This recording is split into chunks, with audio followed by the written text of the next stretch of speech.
জরুরি সংস্কার কাজ দ্রুত শেষ করে নির্বাচন দিতে অন্তর্বর্তী সরকারের প্রতি আহ্বান জানিয়েছেন বিএনপির সিনিয়র যুগ্ম মহাসচিব রুহুল কবির রিজভী। বলেন, স্বৈরাচার আওয়ামী লীগের পুনরুত্থান হলে পরিস্থিতি আরও জটিল হবে।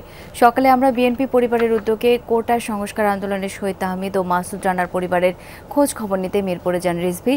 সান্ত্বনা দেওয়ার পাশাপাশি দুই পরিবারকে আর্থিক সহায়তা দেন তিনি। অঙ্গীকার করেন, যারা গণতন্ত্র রক্ষার আন্দোলনে প্রাণ হারিয়েছেন তাদের আত্মত্যাগ সবসময় মনে রাখবে বিএনপি। পরে সাংবাদিকদের সঙ্গে আলাপকালে রিজভী বলেন, দেশের বৃহত্তর স্বার্থে দ্রুত সংস্কার কাজ শেষ করতে হবে, নিশ্চিত করতে হবে গণতন্ত্র। যেসব পরিবারে শহীদ হয়েছে তাদের যদি কেউ ভাই অথবা স্ত্রী যেই থাকুক, তাদের শিক্ষাগত যোগ্যতা অনুযায়ী তারা যেন কোনো সরকারি কাজে তাদেরকে লাগানো হয়, কোনো সরকারি চাকরি যেন তাদেরকে দেওয়া হয়।